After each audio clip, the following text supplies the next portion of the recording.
Hello friends, welcome to our channel মাধ্যমিক math class 10। আমরা তোমাদের অঙ্ক বইয়ের কোষে দেখি 15 অধ্যায় করছিলাম। এর আগের ভিডিওতে আমরা কোষে দেখি 15.2 এর অনেকগুলো অঙ্ক করে পেরেছি। এটা কোষে দেখি 15.2 এর লাস্ট পার্ট। আশা করি তোমরা আগের পার্টগুলো দেখেছো এবং তোমরা সব বুঝতে পেরেছো। যদি কোনো অসুবিধা হয় কমেন্টে আমাদেরকে অবশ্যই জানাবে, এবং আমরা সেগুলো সলভ করার চেষ্টা করব। এর আগের ভিডিওতে আমরা 1 থেকে 5 অবধি করে ফেলেছি। এই ভিডিওতে আমরা 6 থেকে 10 অবধি অঙ্কগুলো করব। 6টা কি বলেছে দেখো না, এ ও বি কেন্দ্রে দুটি বৃত্ত অঙ্কন করেছি যারা পরস্পরকে সি বিন্দুতে বহিঃস্পর্শ করেছে। সি বিন্দুতে অঙ্কিত স্পর্শকের উপর ও একটি বিন্দু এবং ওডি ও ওই যথাক্রমে এ ও বি কেন্দ্রীয় বৃত্তকে যথাক্রমে ডি ও ই বিন্দু স্পর্শ করেছে। সিওডি সমান 56 ডিগ্রি, সিওই সমান 40 ডিগ্রি, এসিডি সমান এক্স ডিগ্রি এবং বিসি সমান ওয়াই ডিগ্রি হলে প্রমাণ করি যে ওডি সমান ওসি সমান ওই এবং Y minus x equals to 8 degree. পরে কিছু বোঝা গেল না অঙ্কটা, আগে ছবিটা আঁকি, যেভাবে বলেছে সেই অনুযায়ী তাহলে বুঝতে পারবো। চলো আগে ছবিটা এঁকে দেখা যাক। দেখো আমি ছবিটা এঁকেছি, এ এবং বি কেন্দ্রীয় দুটো বৃত্ত, ঠিক আছে, যারা পরস্পরকে সি বিন্দুতে বহিঃস্পর্শ করেছে। সি বিন্দু অঙ্কিত স্পর্শক এই একটা, যার একটি বিন্দু হচ্ছে ও। এই ও বিন্দুটি ও ডি এবং ও ই ও বিন্দু থেকে যথাক্রমে এ এবং বি কেন্দ্রীয় বৃত্তের উপরে বৃত্তকে ই বিন্দুতে স্পর্শ করেছে। এ কেন্দ্রীয় বৃত্তকে ডি বিন্দুতে, বি কেন্দ্রীয় বৃত্তকে ই বিন্দুতে স্পর্শ করেছে। কোণ সিওডি সমান 56 ডিগ্রি, সিওডি এটা সমান 56 ডিগ্রি, সিওই সমান 40 ডিগ্রি, এটা সমান 40 ডিগ্রি, এসিডি সমান এক্স ডিগ্রি এবং বিসিই সমান ওয়াই ডিগ্রি হলে প্রমাণ করি যে OD equals to OC equals to OE. এটা আমাকে দেখাতে হবে একটা। আরেকটা আছে y minus x equals to 8। Y দেখো, ওয়াই হচ্ছে একটা কোণের মান, এক্স কোণের মান, তার মানে এটা 8 ডিগ্রি হবে এটা, ঠিক আছে। আচ্ছা, তাহলে এইটা দেখো কি করে প্রমাণ করা যায়, এটা যুক্তি সহজে করে বুঝে দেখো। এই ও বিন্দু থেকে ওডি আমি একটা স্পর্শক টেনেছি, ওসি একটা স্পর্শক টেনেছি এই কেন্দ্রীয় বৃত্তের উপরে। এই কেন্দ্রীয় বৃত্তের উপরে ও বিন্দু থেকে এই কেন্দ্রীয় বৃত্তের একটা বহিস্থ বিন্দু ও, সেখান থেকে দুটো স্পর্শক আছে ওডি এবং ওসি। তাহলে এই দুটো স্পর্শক কি হবে, পরস্পর সমান হবে। এটা আমরা উপপাদ্যতে করেছি, এর আগের ভিডিওগুলো দেখার পরে তোমরা নিশ্চয়ই এটাকে বুঝতে পেরে গেছো। তাহলে আমি বলতে পারি যে ওডি সমান সমান ওসি। আমি লিখলাম না যুক্তিগুলো, তোমরা নিশ্চয়ই নিজেরা লিখে নিতে পারবে, বোঝাটাই হচ্ছে মেন ব্যাপার। আবার বি কেন্দ্রীয় বৃত্তেও বহিস্থ বিন্দু একটা ও বিন্দু থেকে দুটো স্পর্শক টেনেছি, একটা ওই একটা ওসি। তাহলে আমি বলতে পারি যে স্পর্শ দুটোর দৈর্ঘ্য সমান হবে, এটা আমরা জানি। তাহলে আমি বলতে পারি যে ও ই সমান ওসি, আমি বলতে পারি, তাই তো। তাহলে দেখো ওডি সমান ওসি আর ওসি সমান ওই, তাহলে আমি বলতে পারি যে OD equals to OC equals to OE. প্রমাণিত, একদমই সহজ, বোঝা গেল এক লাইনের ইয়ে। এইবার দ্বিতীয়টা বলছে y minus x equals to, এই y minus x equals to দেখাতে হবে 8, মানে 8 ডিগ্রি অ্যাকচুয়ালি এটা, ঠিক আছে। এইবার দেখো আমি এই ওয়াই এর ভ্যালুটা আর এক্স এর ভ্যালুটা আমি বের করতে পারবো। কি করে বের করতে পারবো দেখো, এই যে প্রথমে একটা, আচ্ছা প্রথমে এক্স এর ভ্যালু বের করি। আমরা জানি কি যে এই সি বিন্দুতে ওসি একটা স্পর্শক এবং এই এসি হচ্ছে একটা কি ব্যাসার্ধ, যেটা স্পর্শক আর ব্যাসার্ধ একই সি বিন্দুতে মিলিত হয়েছে। অর্থাৎ আমি বলতে পারবো যে কোণ এসিও ইকুয়ালস টু 90 ডিগ্রি, তাই তো। এটা এর আগের উপপাদ্যে আমরা দেখেছি। তাহলে এসিও অর্থাৎ বৃত্তের স্পর্শক এবং স্পর্শ বিন্দু ব্যাসার্ধ পরস্পর লম্ব হয়, এটা আমরা জানি উপপাদ্য 40 অনুযায়ী। তাহলে এইটা হচ্ছে 90 ডিগ্রি এসিও। এইবার এই এসিও এর ভ্যালুটা কত হবে, বা এর মধ্যে একটা এক্স আছে, তাই তো। তাহলে দেখো আমি বলতে পারি যে এই যে ডি ও সি বা সি ও ডি ত্রিভুজটা, এটুকু নাই মনে করো, আগে এটুকু নেই মনে করো যে সি ও ডি এই ত্রিভুজের ওডি সমান ওসি, এই যে আমরা দেখেছি ওডি সমান ওসি। তাহলে এই সি ও ডি ত্রিভুজটা একটা সমদ্বিবাহু ত্রিভুজ। তাহলে সমদ্বিবাহু ত্রিভুজের কি হয়, দুটো বাহু সমান হয়, ওডি এবং ওসি সমান। তার মানে আমি বলতে পারি যে এই কোণটা এবং এই কোণটা সমান হবে, তাই তো। তাহলে আমি বলতে পারি যে যেহেতু ত্রিভুজ সি ও ডি সমদ্বিবাহু, কেন নিশ্চয়ই তোমরা বুঝতে পারলে যে ওডি এবং ওসি দুটো স্পর্শক, তাহলে ওডি এবং ওসি দুটো সমান হবে, এই যেমন আগে প্রমাণ করেছি আগেরটায়। তাহলে এটা সমদ্বিবাহু যদি হয় তাহলে আমি বলতে পারি যে কোণ ওডিসি ইকুয়ালস টু কোণ ওসিডি। তাহলে এইবার এই তিনটে কোণের যোগফল কত, 180 ডিগ্রিতে আমাদের এইটা হচ্ছে 50 ডিগ্রি, সরি 56 ডিগ্রি, এটা হচ্ছে 56 ডিগ্রি। তাহলে এই দুটো কোণ কত হবে, এই দুটো কোণ যোগ দেখো কত হবে, তাহলে তিনটে কোণের যোগফল 180 ডিগ্রি। তাহলে এই দুটো কোণের জন্য কত পরে থাকলো, 180 থেকে 56 বাদ দাও, তাহলে পরে থাকবে দেখো 120 আর ওই দিক থেকে 124 ডিগ্রি। তাহলে এই এক একটা কোণ কত হবে? 124-এর অর্ধেক মানে 61 ডিগ্রি, সরি 62 ডিগ্রি। তবে এটা হবে 62 ডিগ্রি, এটাও 62 ডিগ্রি। কেন 62 কোথায়? 124 আর 56 180, তাহলে এটা হয়ে গেল 62 ডিগ্রি, এটা হয়ে গেল 62 ডিগ্রি, তাই তো? তাহলে এইবার নিশ্চয়ই বোঝা গেল। তাহলে এটা সমান সমান সমান লিখে দিলাম আমি 62 ডিগ্রি। কেন হলো? তাহলে নিশ্চয়ই বুঝতে পারলে যে এই তিনটে কোণের যোগফল 180 ডিগ্রি। তাহলে এর একটা এই দুটো আবার সমান, তাহলে আমি বলতে পারি যে এইটা হবে এক একটা 62 ডিগ্রি। বেশ, এবার এই দুটো কোণ ACD, angle ACD equals to কি? Angle ACD, sorry angle ACO, এই ACO এটা equals to angle ACD plus angle DCO, তাই তো? এইবার আমি বলতে পারি দেখো ACO মানে কত? 90 ডিগ্রি। আচ্ছা, আমি এটাকে আগে লিখি। ACD মানে কি? ACD মানে হচ্ছে x, তাহলে x প্লাস DCO মানে কত? 62 ডিগ্রি। DCO 62 ডিগ্রি, এই যে এই কোণটা এখনই বের করলাম। এটা ইকুয়ালস টু ACO মানে কত? 90 ডিগ্রি। এটা আমরা প্রমাণ করেছি, এই যে ACO মানে 90 ডিগ্রি। তাহলে অতএব x ইকুয়ালস টু কত দাঁড়ালো? 90 মাইনাস 62 মানে কত দাঁড়ালো? 28 ডিগ্রি, তাই তো? একই রকম হয় এই ত্রিভুজটা তো তাই। দেখো এই OCE, এই OCE এই ত্রিভুজটার মধ্যে OC এবং OE দুটো সমান বাহু হবে। কেন না? এই OC এবং OE দুটো স্পর্শক, তাহলে OC এবং OE এর বাহু সমান হবে। তাহলে OC এবং OE যদি সমান হয় তাহলে এই কোণটা আর এই কোণটা সমান হবে। আমাদের এটা 40 ডিগ্রি, তাহলে এই দুটোর জন্য 140 পড়েছে, মানে এটা একটা 70 ডিগ্রি হবে। এটা 70 ডিগ্রি, এটাও 70 ডিগ্রি। লেখা বোঝা যাচ্ছে না? আমি লিখে দিলাম অ্যাঙ্গেল OCE এটা কষ্ট 70 ডিগ্রি। একই রকম ভাবে এই বি কেন্দ্রীয় বৃত্তেও OC স্পর্শক আর CB হচ্ছে ব্যাসার্ধ, তাহলে আমি বলতে পারি যে অ্যাঙ্গেল BCO এটা মানে 90 ডিগ্রি, তাই তো? BCO 90 degree. তাহলে অতএব এইখান থেকে আমি বলতে পারি যে y প্লাস এইটুকু কত? 70 ডিগ্রি ইকুয়ালস টু 90 ডিগ্রি। এটা y, এটা 70, তাহলে টোটালটা 90 হলো। আর 90 আমি প্রমাণ করি যে টোটালটা 90, তাহলে আমি y ইকুয়ালস টু বলতে 20 ডিগ্রি। তাহলে অতএব দাঁড়াচ্ছে কি আমার y মাইনাস এক্স, y বেরোলো 20 আর x বেরোলো 28। y মাইনাস এক্স আছে? আচ্ছা আচ্ছা, এটা y মাইনাস এক্স হবে না, এটা হবে x মাইনাস ওয়াই। এটা আমার মনে হচ্ছে অঙ্কটা একটু ভুল দেওয়া আছে। এটা x মাইনাস ওয়াই মানে তাহলে কত দাঁড়াচ্ছে? দেখো x হচ্ছে 28 আর y মানে হচ্ছে 20, মানে হচ্ছে 8 ডিগ্রি। তখন দেখো এক্সটা বড় y এর থেকে, x বেরোলো 28 আর y বেরিয়েছে, x বেরিয়েছে এখানে 28 আর y বেরিয়েছে 20, তাহলে এক্সটা বড়, তাহলে x মাইনাস ওয়াই হওয়া উচিত। ঠিক আছে, আমার মনে হচ্ছে এটা হবে। যদি যদি আমার কোথাও ভুল হয়ে থাকে তোমরা অবশ্যই তোমরা কমেন্টে জানাতে পারো।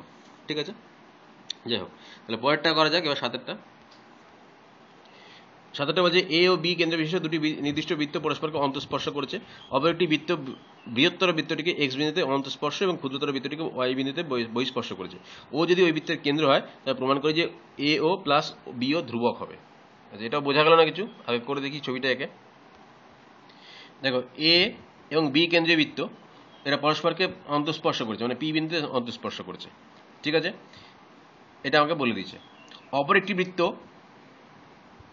বৃহত্তর বৃত্তটিকে এক্স বিন্দুতে, এই একটা বৃত্ত আছে যেটা বড় বৃত্তটাকে এক্স বিন্দুতে এবং এক্স বিন্দুতে অন্তঃস্পর্শ করেছে, এবং ক্ষুদ্রতর বৃত্তটিকে, এই ছোট বৃত্তটাকে ওয়াই বিন্দুতে, মানে এটা ওয়াই বিন্দুতে বহিঃস্পর্শ করেছে। মানে এই বৃত্তটা বড় বৃত্তটাকে এক্স বিন্দুতে অন্তঃস্পর্শ করেছে আর ওয়াই বিন্দুতে এই বৃত্তটাকে বহিঃস্পর্শ করেছে।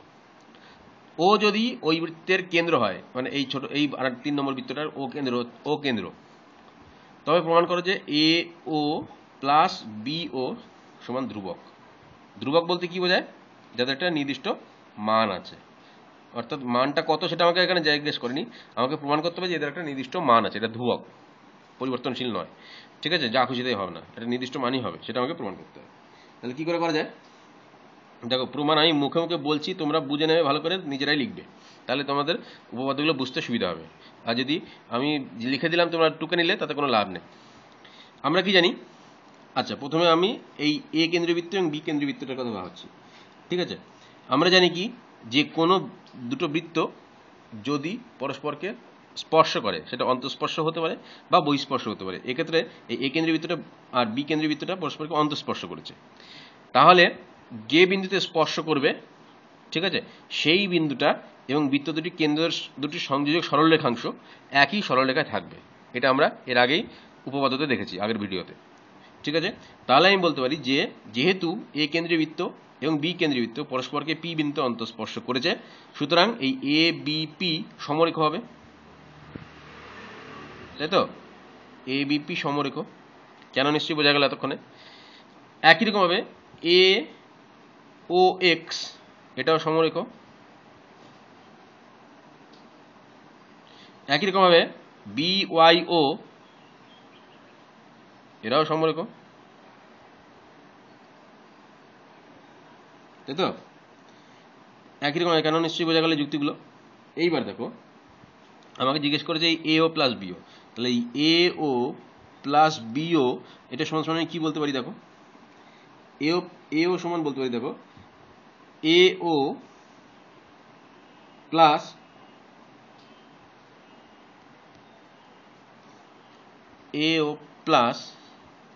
এই বি ওটাকে আমি কি ভেঙে ভেঙে কি লিখতে পারি, ও ওয়াই সরি হ্যাঁ ও ওয়াই প্লাস বি ওয়াই লিখতে পারি তো। এইটা সমান সমান আমি লিখতে পারি দেখো এ ও প্লাস ও ওয়াই এর বদলে আমি কি লিখতে পারি দেখো, এই ও ওয়াই এর সঙ্গে ও এক্স সমান, তাহলে এটা দুটো ব্যাসার্ধ, তাই তো? তাহলে ও ওয়াই এর বদলে লিখতে পারবো আমি ও এক্স, কারণ ও কেন্দ্রবৃত্তের ও ওয়াই ও ব্যাসার্ধ, ও কেন্দ্রবৃত্তের ও এক্সও ব্যাসার্ধ, তাহলে ও ওয়াই এর বদলে ও এক্স লিখলাম, ঠিক আছে? প্লাস বি ওয়াই এর বদলে কি লিখবো, আচ্ছা বি ওয়াই যেরকম আছে সেরকম থাকলো, ঠিক আছে? এখানে লিখে দিতে হবে যেহেতু ও এক্স সমান ও ওয়াই, ঠিক আছে, কেননা এটা যেহেতু ও কেন্দ্রবৃত্তের ব্যাসার্ধ। এইবার এ ও প্লাস ও এক্স এটা মানে কি দাঁড়াচ্ছে, এ এক্স দাঁড়াচ্ছে, এ এক্স দাঁড়াচ্ছে তো।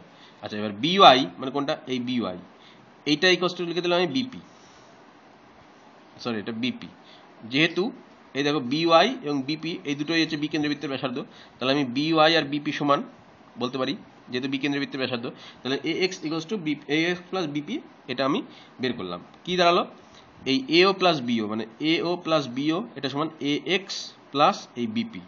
এইবার এ এক্স হচ্ছে বৃহত্তম বৃত্তটির ব্যাসার্ধ, এই এক্স, তাই তো? আর বিপি কি হচ্ছে, বি কেন্দ্রীয় বৃত্তটির ব্যাসার্ধ, এই বিপি। তাহলে এ এক্স এর একটা নির্দিষ্ট মান আছে ব্যাসার্ধ যেহেতু, বিপিরও একটা নির্দিষ্ট মান আছে, তাই তো? এ এক্স এর মান নির্দিষ্ট আর বিপি এর মানও নির্দিষ্ট, মানে ধ্রুবক। তাহলে অতএব আমি বলতে পারি এ এক্স প্লাস এই যে বিপি এর মানও নির্দিষ্ট বা ধ্রুবক বলা যায়। অতএব আমি বলতে পারি যে এ এক্স প্লাস বিপি এটা ধ্রুবক। তাহলে অতএব আমি এ এক্স প্লাস বিপি যদি ধ্রুবক হয় তাহলে এ ও প্লাস বিও ধ্রুবক হবে, যেহেতু এটা সমান। তাহলে অতএব এ ও প্লাস বিপি এর মান ধ্রুবক, এটা আমার প্রমাণিত। বোঝা গেল নিশ্চয়ই। আরেকটা বলছে এ ও বি কেন্দ্রীয় দুটি বৃত্ত অঙ্কন করেছি যারা পরস্পরকে ও বিন্দুতে বহিঃস্পর্শ করেছে। ও বিন্দু দিয়ে একটি সরলরেখা অঙ্কন করেছি যা বৃত্ত দুটিকে যথাক্রমে পি ও কিউ বিন্দুতে ছেদ করেছে। প্রমাণ করি যে এপি সমান্তরাল বি কিউ। আগে ছবিটা আগে চলো দেখো, এ এবং বি কেন্দ্রীয় দুটি বৃত্ত অঙ্কন করেছি যারা পরস্পরকে ও বিন্দুতে স্পর্শ করেছে। ও বিন্দুতে একটি সরলরেখা অঙ্কন করেছি যারা বৃত্ত দুটিকে পি এবং কিউ বিন্দুতে ছেদ করেছে। প্রমাণ করি যে এপি সমান্তরাল বি কিউ, অর্থাৎ এই এপি সমান্তরাল বি কিউ আমাকে দেখাতে হবে। এইবার এটা এইরকম একটা অঙ্ক এর আগেও করেছি, আগের ভিডিওতে আছে ওটা, ঠিক আছে? এই 3 নম্বরেরটা আমি এই এপি এবং বি কিউ সমান্তরাল কি করে দেখাতে পারি দেখো, এই পি কিউ একটা ছেদক, এই এপি এবং বি কিউ সরল রেখার, এখন সমান্তরাল বলছি না, এখন এপি এবং বি কিউ সমান্তরাল বলছি না, বলছি কি এপি এবং বি কিউ সরল রেখার দ্বয়ের পি কিউ হচ্ছে ছেদক। তাহলে এই কোণটা আর এই কোণটা অর্থাৎ এপিও এবং বি কিউও এরা পরস্পর একান্তর কোণ। যদি সমান্তরাল সরলরেখা হয় তাহলে এই একান্তর কোণ দুটো সমান হবে, আর যদি সমান্তরাল সরলরেখা না হয় তাহলে একান্তর কোণ দুটো সমান হবে না। তাহলে আমি যদি দেখাতে পারি যে এই একান্তর কোণ দুটো সমান, তাহলে আমি বলতে পারবো যে তার মানে এটা সমান্তরাল। এটা আমরা ক্লাস 8-এ পড়েছি এর আগে, তাই তো? 3 নম্বরের অঙ্কটা করার সময় দেখেছি যে আমি বলতে পারি যদি এই কোণ দুটো সমান দেখাতে পারি, তাহলে আমি বলতে পারবো যে এপি এবং বিকিউ সমান্তরাল সরলরেখা। তার কারণ পিকিউ যেহেতু ছেদক, তাহলে পিকিউ ছেদক হলে আর যদি এপি এবং বিকিউ সমান্তরাল সরলরেখায়, তবেই একমাত্র এই দুটো কোণ সমান্তরাল হবে, সমান হবে, নাহলে হবে না। তাহলে আমি যদি দেখাতে পারি যে A P O equals to কোণ বিকিউও, তাহলে বলতে পারবো যে এরা এপি সমান্তরাল বিকিউ হবে, অর্থাৎ ঘুরিয়ে নাক দেখাবো এখানে। আচ্ছা, তাহলে এবার কি করে করা যায় দেখো। আমি এখানে দুটো ত্রিভুজ দেখতে পাচ্ছি তো, কি কি? আচ্ছা, তার আগে বলে দিই, এই ও এ এবং ও বি আমি একবারে যুক্ত করে নিয়েছি, ঠিক আছে? এইবার এই ও বিন্দুতে এরা বহিঃস্পর্শ করেছে, বৃত্ত দুটো এ কেন্দ্রীয় এবং বি কেন্দ্রীয়। তাহলে আমি বলতে পারি যে এ ও বি সমরেখ।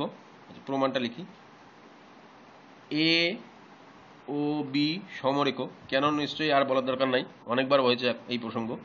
এ ও বি সমরেখ, তাই তো? এইবার ত্রিভুজ এপিও, এই এপিও ত্রিভুজটা দেখো, এর কি দেখতে পাচ্ছ, এপি এবং এও সমান। আমি লিখি ত্রিভুজ এপিও এর এপি এবং এও সমান। নিশ্চয়ই তোমরা তখন বুঝে গেছো কেন সমান এপি এবং এও, কারণ এরা ব্যাসার্ধ ও কেন্দ্রীয় বৃত্তের, তাই তো? তাহলে যদি সমান হয় এই দুটো সরলরেখা, তাহলে আমি বলতে পারি যে এই কোণটা এবং এই কোণটা সমান হবে। অতএব আমি বলতে পারবো যে কোণ এপিও এটা সমান এওপি। যেহেতু ত্রিভুজ এপিও, এই ত্রিভুজটার এই দুটো বাহু যদি সমান হয়, তাহলে এই কোণ দুটো সমান হবে, তাই তো? এই উপপাদ্যটা আমরা অনেক জায়গায় কাজে লাগিয়েছি, আজকেও কাজে লাগিয়েছি এর আগে অঙ্ক করার সময়। আচ্ছা, এপিও সমান এওপি হলো। এইবার একই রকম ভাবে এই ত্রিভুজটা কথা ভাবো, বিও কিউ। বিও কিউ ত্রিভুজের ক্ষেত্রেও পি ও কিউ হচ্ছে সমরেখ, ঠিক আছে? যাই হোক, ওটা সমরেখ আসছে কিনা পরে আসছে। আর এইবার এই বিও সমান বি কিউ বলতে পারি যে ত্রিভুজ বিও কিউ এর BO equals to O Q. এই BO equals to sorry O Q না, বি কিউ। বিও আর বি কিউ সমান, কেন? ব্যাসার্ধ, এক্ষেত্রে ব্যাসার্ধ, তাই। তাহলে আমি বলতে পারবো যে এই দুটো যদি সমান হয়, তাহলে এই কোণ দুটো সমান হবে। তাহলে অতএব আমি বলতে পারি যে বি ও কিউ সমান কোণ বি কিউ ও, তাই তো? এইবার দেখো, আমি এখান থেকে একটা জিনিস পেলাম, এই এপিও আর এই কোণটা সমান। আর এখান থেকে পেলাম কি, এই কোণটা আর এই কোণটা সমান। তাহলে আমাকে প্রমাণ করতে হবে কি, এই কোণটা আর এই কোণটা। কিন্তু আমি পেয়েছি এইটার সঙ্গে এটা, এটার সঙ্গে এটা, আমাকে দেখাতে হবে এটার সঙ্গে এটা। এইবার তাহলে আমি যদি এই দুটোর মধ্যে সমান দেখাতে পারি, তাহলে আমি বলতে পারবো দেখো যে কোণ এ ও পি সমান বিপ্রতীপ। বিপ্রতীপ কোণ কাকে বলে নিশ্চয়ই তোমরা ক্লাস 8-এ শিখেছো। যদি এই দুটো সরলরেখা ছেদ করেছে, তাহলে এই দুটো কোণ যেটা হবে সেটা বিপ্রতীপ। আর বিপ্রতীপ কোণ সবসময় সমান হয়। বিপ্রতীপ কোণ আমি বলতে পারি বি ও কিউ, তাই তো? অতএব এ ও পি এবং বি ও কিউ সমান। তাহলে এই যে এ ও পি আর এই বি ও কিউ সমান হয়ে গেল। আলটিমেটলি আমি পেলাম কি, তাহলে পেলাম দেখো এই কোণ এ পি ও সমান কোণ এ ও পি, আর এ ও পির সঙ্গে কি সমান, বি ও কিউ। এই যে বি ও কিউ সমান কোণ বি ও কিউ সমান কোণ বি কিউ ও, সবগুলো সমান। অতএব আমার দরকার কোণ দুটো, এপিও বিকিউ। এই এপিও আর বিকিউ দরকার, সমান সমান কোণ এপিও সমান কোণ বিকিউও। এটা আমার প্রমাণিত। আচ্ছা সরি, এটা তো প্রমাণ করলে হবে না। তাহলে আমি দেখালাম যে এপিও আর বিকিউও সমান। তাহলে এবার যদি সমান হয়, তাহলে আমি বলতে পারি যে এপি সমান্তরাল বিকিউ, কারণ পিকিউ ছেদক। তাহলে যেহেতু পিকিউ ছেদক এবং যারা এপি এবং বিকিউকে পি ও কিউ বিন্দুতে ছেদ করেছে এবং এই কোণ দুটো সমান হয়েছে, কিন্তু এটা একান্তর কোণ, লিখবো যে যেহেতু এটা একান্তর কোণ, অতএব আমি বলতে পারি যে এপি সমান্তরাল বিকিউ। কার সাপেক্ষে একান্তর কোণ?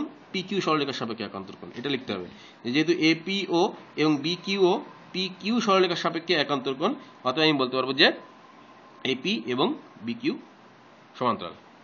বোঝা গেল? আচ্ছা,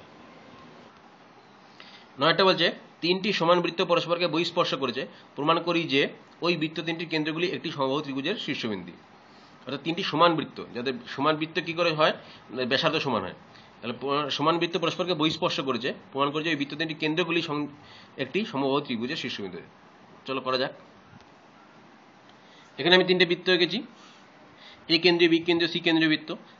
এরা সবাই সমান, বৃত্তগুলো সমান, অর্থাৎ আমি বলতে পারি যে এই এদের ব্যাসার্ধগুলো সব সমান হবে। অর্থাৎ এখান থেকে এপি আর এ কিউ হচ্ছে প্রথম বৃত্তটার ব্যাসার্ধ, বিপি আর বি আর হচ্ছে দ্বিতীয় বৃত্তটার ব্যাসার্ধ, সি কিউ আর সি আর হচ্ছে তৃতীয় বৃত্তটার ব্যাসার্ধ।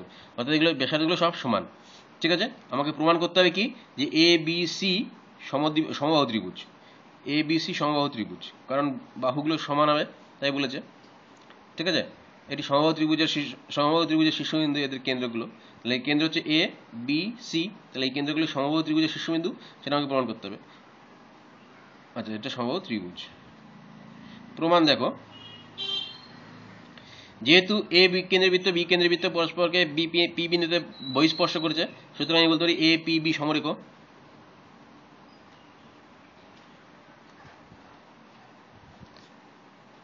এবার এ কিউ সি ও সমরেখ একই রকম হবে।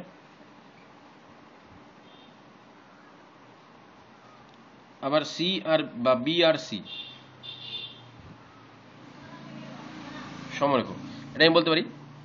আচ্ছা, আবার যেহেতু বলে দিয়েছে যেহেতু বৃত্তগুলি সমান, তাই তো, অতএব তাদের ব্যাসার্ধ গুলিও সমান, তাই তো। এবার যদি ব্যাসার্ধ সমান হয় তাহলে ধরি এই কেন্দ্রের বৃত্তের ব্যাসার্ধ কি এপি আর এ কিউ, এপি সমান সমান এ কিউ সমান সমান আর, তাহলে বিপি আর বি আরও সমান হবে। তাহলে বিপি ইকুয়ালস টু বি আর সমান সমান আর হবে, যেহেতু ব্যাসার্ধ সমান একই রকম হবে। তাহলে অতএব সি কিউ আর সি আর, তাহলে সি কিউ আর সি আরও সমান হবে, যেহেতু সি কেন্দ্রের বৃত্তের দুটো ব্যাসার্ধ সি কিউ আর সি আর, এটা সমান সমান আর হবে। তাহলে আমি এটা লিখলাম আর আর আর আর আর আর। তাহলে এইবার আমি এ বি সমান কি লিখতে পারি, দেখো এ বি ইকুয়ালস টু তাহলে এপি প্লাস বিপি সমান আর প্লাস আর মানে 2r। ঠিক, আবার এসি সমান কি লিখতে পারি, এ কিউ প্লাস কিউসি, এটাও এ কিউ মানে আর, তাহলে আর প্লাস আর মানে হচ্ছে 2r। আবার সি বি বা বিসি একই ব্যাপার, এটা লিখতে পারি যে সি আর প্লাস আর বি, সি আর প্লাস আর বি, তাহলে আর প্লাস আর মানে 2r। দেখো আমি এই এ বি বাহুটা পেলাম 2r, বিসি বাহুটা পেলাম 2r, এসি বাহুটাও পেলাম 2r। অর্থাৎ আমি বলতে পারি যে ত্রিভুজ এ বি সি তিনটে বাহু সমান, যেহেতু তাহলে সমবাহু ত্রিভুজ প্রমাণিত। বোঝা গেল? অর্থাৎ যদি তিনটে সমান বৃত্ত কেন্দ্রে যদি পরস্পরকে বহিঃস্পর্শ করে, তাহলে যে কেন্দ্র সংযোগ সরলরেখাংশগুলো পাবো সেটা দিয়ে আমি সমবাহু ত্রিভুজ আঁকতে পারবো। বোঝা গেল? এটা হচ্ছে আমার মোদ্দা কথা। তাহলে এটা আমার এই উপপাদ্যটা প্রমাণ হলো, নিশ্চয়ই বুঝতে পারলে। যদি কোনো অসুবিধা থাকে অবশ্যই কমেন্টে জানাও। একটি বৃত্তের বহিস্থ কোনো বিন্দু এ থেকে অঙ্কিত এ বি ও এসি দুটি স্পর্শক বৃত্তকে বি ও সি বিন্দুতে স্পর্শ করে। উপচাপ বিসি এর উপর অবস্থিত এক্স বিন্দুতে অঙ্কিত স্পর্শক এ বি ও এসি কে যথাক্রমে ডি ও ই বিন্দুতে ছেদ করে। প্রমাণ করি যে ত্রিভুজ এ ডি এর পরিসীমা ইকুয়ালস টু এ বি। আগে ছবিটা আঁকি, তাহলে বুঝতে পারবো। আচ্ছা, ধরি যে এখানে একটি বৃত্ত এঁকেছি যার বহিস্থ কোনো বিন্দু এ, এ বিন্দু থেকে দুটো স্পর্শক এ বি এবং এসি, ঠিক আছে, তারা বৃত্তকে বি এবং সি বিন্দুতে স্পর্শ করেছে। উপচাপ বিসি মানে এই যে উপচাপ বিসি, উপচাপ অধিচাপ কি সেটা আমরা এর আগের চ্যাপ্টারগুলোতে পড়েছি।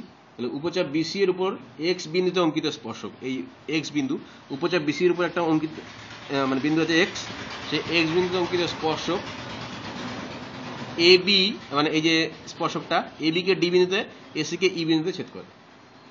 প্রমাণ করি যে ত্রিভুজ এ ডি ই এর পরিসীমা ইকুয়ালস টু 2ab।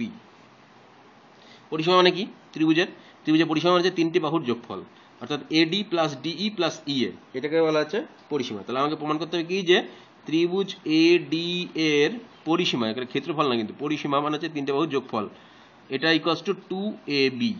অর্থাৎ এবি কে 2 দিয়ে গুণ করলে যেটা পাবো, এই ত্রিভুজের তিনটে বাহু যোগ করলে, এডি ত্রিভুজের তিনটে বাহু যোগ করলে তাই পাবো। এটা আমাকে প্রমাণ দেখাতে হবে। আচ্ছা, এবার প্রমাণটা দেখো। আমরা কি জানি যে বৃত্তের বহিস্থ কোনো বিন্দু থেকে যে দুটি স্পর্শক অঙ্কন করা যায়, এই বিন্দু থেকে স্পর্শক অঙ্কন করেছি এ বি এবং এসি, তাহলে স্পর্শক দুটো দৈর্ঘ্য সমান হবে। এটা আমরা উপপাদ্য 40-এ পড়েছি বা 41-এ, আমার ঠিক নম্বরটা মনে পড়ছে না, যে একটা বৃত্তের বহিস্থ একটা বিন্দু এ থেকে দুটো স্পর্শক এনেছি, এ বি এবং এসি, এরা পরস্পর সমান হবে স্পর্শক দুটো। তাহলে আচ্ছা প্রমাণ হচ্ছে, তাহলে লিখবো কি, যেহেতু বৃত্তের বহিস্থ বিন্দু এ থেকে দুটি স্পর্শক এ বি এবং এসি যারা বৃত্তকে বি এবং সি বিন্দুতে ছেদ করেছে, স্পর্শ করেছে, অতএব আমি বলতে পারি যে A B equals to AC. এটুকু আমি লিখলাম, বাকিটুকু যেটা বললাম সেটা তোমরা খাতা লিখে নেবে, ঠিক আছে। আচ্ছা, আর কি একই রকমভাবে দেখানো যায় যে এই ডি বিন্দু থেকে দুটো স্পর্শক এঁকেছি, দেখো ডিবি এবং ডিএক্স, তাই তো। তাহলে ডিবি আর ডিএক্সও সমান হবে, বৃত্তের বহিস্থ বিন্দু ডি, সেখান থেকে দুটো স্পর্শক ডিবি এবং ডিএস, তাহলে ডিবি আর ডিএক্স সমান হবে। একই রকমভাবে ই একটা বহিস্থ বিন্দু, তাহলে এখান থেকে দুটো স্পর্শক আছে ইএক্স এবং ইসি, তাহলে ইএক্স আর ইসি এরাও সমান আমি বলতে পারি, ঠিক আছে, বলতে পারিস। এইবার ত্রিভুজ এ ডিই এর পরিসীমা দেখো, পরিসীমা মানে তিনটে যোগফল, তাহলে আমি বলতে পারি যে A D plus DE plus এই, এডি প্লাস ডিই প্লাস এই ত্রিভুজের পরিসীমা মানে, তাই তো। এটা আমি বলতে পারি, আচ্ছা ত্রিভুজ লিখলাম না, পরিসীমা। ত্রিভুজ এডি এর পরিসীমা হচ্ছে এডি প্লাস ডিই প্লাস এই, তাই তো। তাহলে এইবার এই এডি, আচ্ছা ডিই কোনটা পেয়েছি, ডিই, এই ডিই, ডিই কে আমি দুভাগে ভাগ করতে পারি, দেখো এই ডিই কে ডিএক্স এবং এক্সই বা ইএক্স, তাহলে ডিএক্স প্লাস ইএক্স লিখতে পারি, প্লাস এই যেরকম আছে সেরকম থাকলো, তাই তো। এইবার যেহেতু ডিএক্স এর সঙ্গে ডিবি সমান, তাহলে ডিএক্স এর বদলে আমি লিখে দেবো কি এডি প্লাস ডিবি, ডিএক্স আর ডিবি সমান, এই যে আমি এখানে দেখেছি ডিএক্স আর ডিবি সমান, তাহলে এডি প্লাস ডিবি প্লাস, আবার এখানে দেখো ইএক্স ইকুয়ালস টু ইসি, এখানে এই ইএক্স মানে হচ্ছে ইসি, তাহলে আমি এটা লিখতে পারি ইসি, আচ্ছা প্লাস এই যেরকম আছে সেরকম থাকলো, ঠিক আছে। এইবার এডি প্লাস ডিবি মানে কোনটা, এডি প্লাস ডিবি মানে কি পাচ্ছি, দেখো এবি পাচ্ছি, পেলাম তো। আচ্ছা ইসি প্লাস এই ইসি প্লাস এই বা এই প্লাস ইসি একই ব্যাপার, এটা সমান পেলাম কি এসি, এই প্লাস ইসি, তার মানে এই দুটো পেলাম এসি। এইবার এই এসি আর এবি কি সমান, তাহলে আমি এ বি প্লাস এসির বদলে লিখতে পারি এবি, পারি তো। অর্থাৎ আমার দাঁড়ালো কি 2ab। আচ্ছা এখানে লিখে দেবো যেহেতু এসি ইকুয়ালস টু এবি, আচ্ছা এখানে চেঞ্জ করি, যেখানে চেঞ্জ করেছি সেখানে থার্ড ব্র্যাকেট লিখে দিতে হবে। তাহলে আমার দেখো ত্রিভুজ পরিসীমা, ত্রিভুজ এডি এর পরিসীমা পেয়ে গেলাম কি 2ab, এটা আমার প্রমাণিত। তাহলে নিশ্চয়ই বোঝা গেল, একদমই সহজ। যদি কোনো বুঝতে অসুবিধা হয় তাহলে অবশ্যই কমেন্টে জানাও।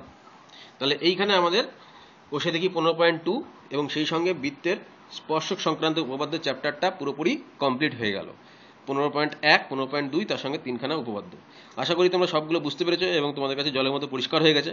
যদি আমার ভিডিওগুলো ভালো লেগে থাকে এবং তোমাদের উপকারে লেগে থাকে তাহলে অবশ্যই আমাদের চ্যানেলটিকে সাবস্ক্রাইব করো, আমাদের ভিডিওগুলোকে লাইক করো, এবং যদি তোমাদের কোনো সাজেশন থাকে বা কিছু আমাদেরকে জানাতে চাও তাহলে কমেন্টে কিংবা আমাদের ফেসবুক পেজে অবশ্যই আমাদের সঙ্গে জানাতে পারো।